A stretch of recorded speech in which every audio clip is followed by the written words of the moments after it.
Hello, I'm Louise Harnby and thank you for joining me. In this episode, I'm reading a chapter of the ebook from my course, How to Write the Perfect Fiction Editorial Report. This is Module 1, The 7 Goals of a Standout Editorial Report. Every report we write should achieve 7 goals. Some benefit us, some benefit our clients, but they're all connected.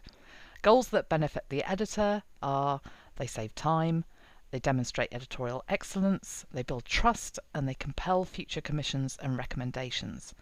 Goals that benefit the client include offering a comprehensive learning tool, taking a mindful approach, and providing a solution-based critical review.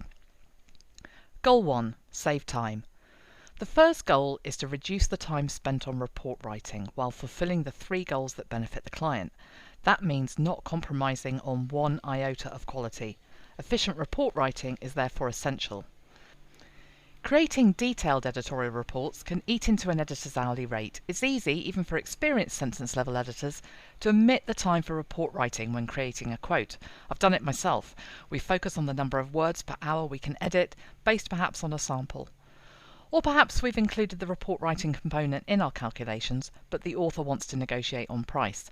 Every efficiency we incorporate allows us greater choice about whether to accept or reject a client's proposal. Better still, we might just want to earn even more per hour.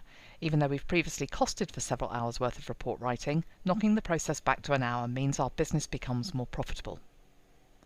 Goal 2. Demonstrate editorial excellence. Our second goal is to demonstrate editorial excellence. Those of you who are members of a national editorial society might well be bound by a code of practice that demands this. That's the case for the members of the Chartered Institute of Editing and Proofreading, which says in its code of practice, good communication between client, employer, and freelance employee is essential.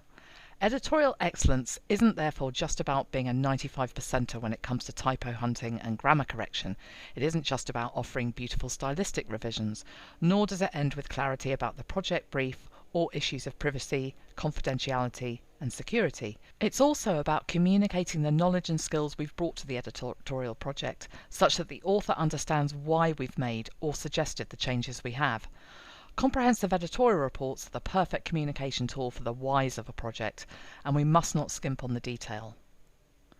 Goal 3. Build trust. When we communicate the why of our decisions, we build trust. Those of us who edit for indie authors might well be dealing with individuals we've never worked with before and never will again. For many of our clients, this will be their first time working with an editor. A comment in a Word file alerting the author that they've dropped viewpoint, have too much purple prose in a sex scene, or used non-standard punctuation in their dialogue could leave them with nothing but a headache and a deep sense of frustration that leads to questions. Others will have worked with an editor, but their experience left them feeling disappointed and anxious, even though they understand the benefits of the assistance they commissioned. Yet others will have worked with an editor in the past and found the experience rewarding. Perhaps that editor wasn't available this time round, which is why we've secured the gig. This is new business. It's a new business relationship, and we have some big shoes to step into. When a client is anxious about how we've edited their work because they don't understand the changes we've made, and or because we're new to them, there are more likely to be queries. Those queries will need an answer, and that additional back and forth costs us time and money. But that's not all. Those client types are low on trust, in regard to us at least, and it is part of our job to earn it. A comprehensive editorial report that demonstrates a deep knowledge of our craft creates author confidence, and that's the key to a healthy business relationship. Goal 4. Compel future commissions and recommendations. So you've used your editorial report to save time and build trust through your demonstration of excellence.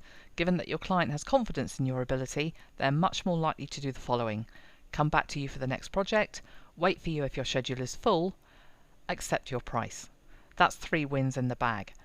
And even if they don't have another book in the pipeline, or do but it's years away, an editor who communicates standout professional excellence is much more likely to be recommended to their friends, family and colleagues. Goal 5. Offer a comprehensive learning tool. Our 5th goal is to provide our authors with an outstanding learning tool, rich in problem-solution-focused detail that they can use to hone their writing craft. The more information we include, the less likely the author is to engage in expensive, to us, discussions about the decisions we made. The independent author market is huge, and many in the community lack experience. They're right at the beginning of their writing journey. They might well have talent by the bucket load, but the line work we do is nevertheless extensive. Think about the questions they might have if we've commented in their book file on the overuse of filter words, their extensive head hopping, or their dialogue layout.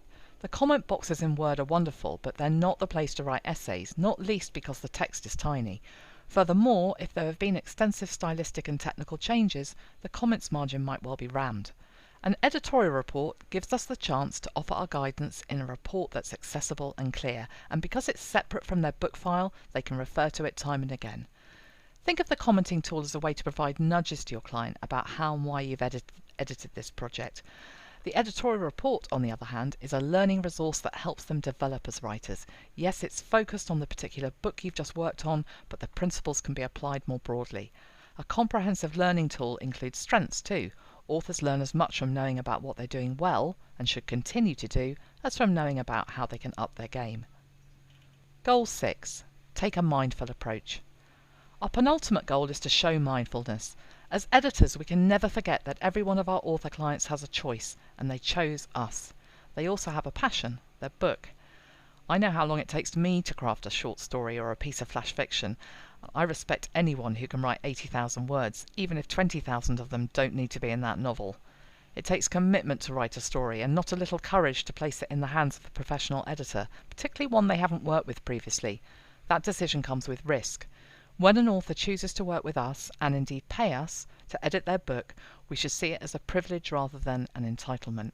That choice, the risk they took, and their investment, time and money, needs to be respected. Yes, we must report on weaknesses. That's how they'll improve their sentence level craft.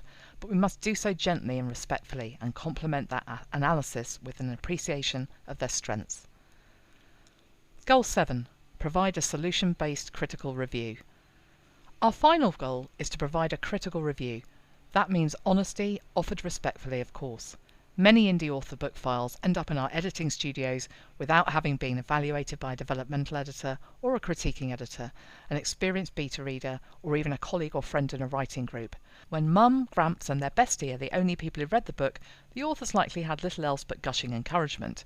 Our reports need to offer a critical review that explores the book's sentence level strengths and weaknesses. What's essential is that we offer solutions to any weaknesses we identify. That's why the detail is important.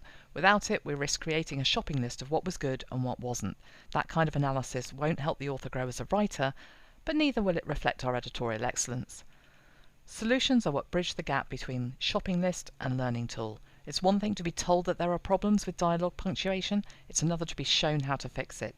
It might be daunting for an author to discover they're prone to too much telling rather than showing.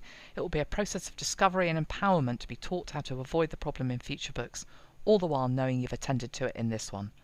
That's the end of this reading. I hope you'll think about joining me in the course where you can access the rest of the materials. Bye for now.